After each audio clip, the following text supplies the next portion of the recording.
Sistem informasi pemasaran. Jika didefinisikan dalam arti yang luas, sistem informasi pemasaran adalah kegiatan perseorangan dan organisasi yang memudahkan dan mempercepat hubungan pertukaran yang memuaskan dalam lingkungan yang dinamis melalui penciptaan, pendistribusian, promosi, dan penentuan harga barang, lingkaran yang jasa dan gagasan. Sistem informasi pemasaran selalu digunakan oleh bagian pemasaran dalam sebuah perusahaan untuk memasarkan produk-produk perusahaan tersebut. Sistem informasi ini merupakan gabungan dari keputusan yang berkaitan dengan yang pertama produk, yang kedua tempat, yang ketiga promosi, dan yang terakhir adalah harga produk. Strategi pemasaran.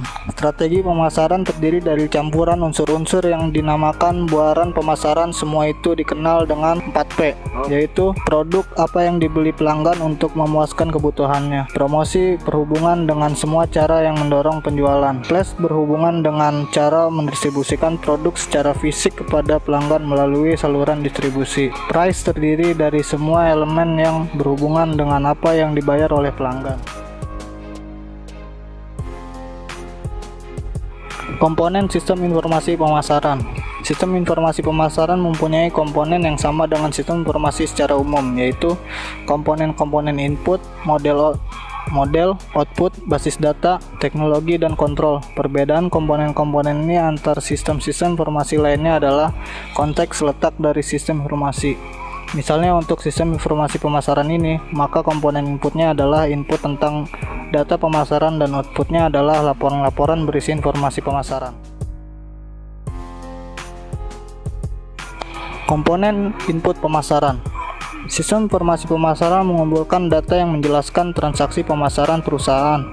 Subsistem intelijen pemasaran mengumpulkan informasi dari lingkungan perusahaan yang berkaitan dengan operasi pemasaran.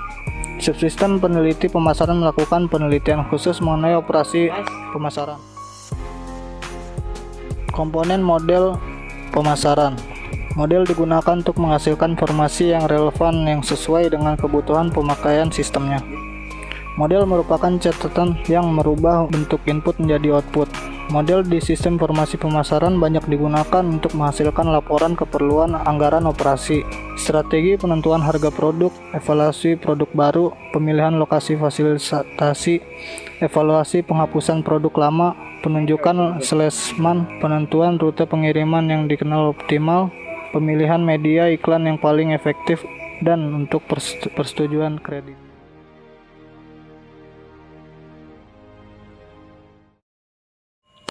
Komponen basis data pemasaran. Data yang digunakan oleh subsistem output berdasarkan dari database. Beberapa data dalam database adalah unik bagi fungsi pemasaran, tapi banyak yang berfungsi dengan area fungsional lain.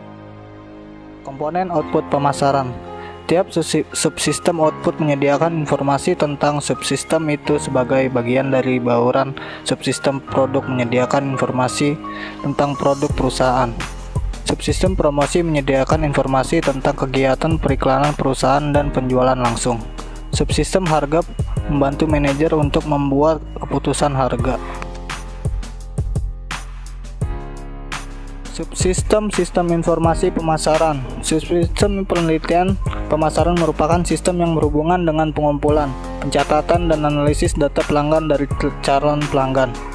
Manajer pemasaran dapat menggunakan peneliti pemasaran untuk mengumpulkan segala jenis informasi, tetap sebagian besar kegiatan ditunjukkan pada pelanggan dan calon pelanggan. Data primer dan data sekunder. Data primer adalah data yang dikumpulkan perusahaan, sedangkan data sekunder adalah data yang dikumpulkan oleh orang lain. Teknik yang digunakan dalam pengumpulan data primer adalah wawancara mendalam, pengamatan, dan pengujian terkendali.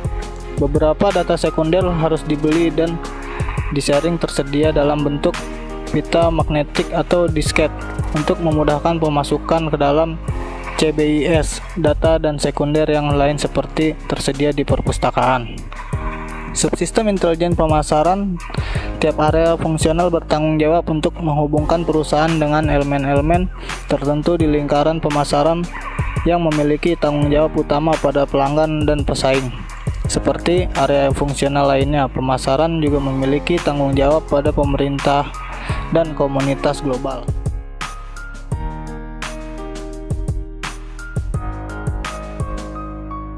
Subsistem produk. Subsistem produk digunakan untuk membuat rencana produk baru.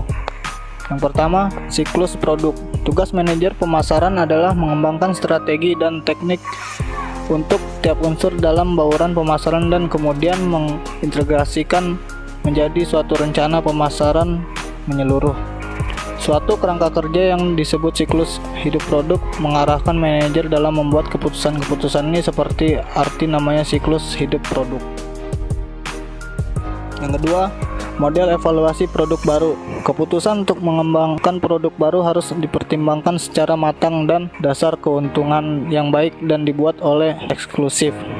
Perusahaan yang memperkenalkan banyak produk baru mengembangkan suatu prosedur formal yang mempertimbangkan faktor-faktor seperti potensi tingkat keuntungan dan efisiensi penggunaan sumber daya.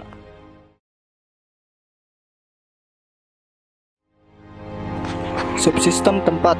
Pengambilan keputusan terhadap penentuan tempat yang sesuai dengan lemparan produk yang dihasilkan sangat menentukan tingkat penjualan produk. Untuk itu, posisi subsistem ini sangat vital dalam keberadaannya. Subsistem promosi. Subsistem promosi berfungsi untuk melakukan analisis terhadap promosi yang dilakukan untuk meningkatkan penjualan produk. Subsistem harga. Subsistem harga berfungsi untuk membantu menetapkan harga produk yang dihasilkan.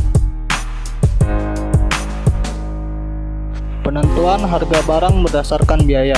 Beberapa perusahaan menggunakan penentuan harga berdasarkan biaya dengan menentukan biaya-biaya mereka dan menambahkan markup yang diinginkan. Jika perusahaan memiliki CIA yang baik, tersedia data biaya yang akurat membuat tugas subsistem harga menjadi mudah untuk mendukung penentuan harga berdasarkan biaya. Penentuan harga berdasarkan permintaan.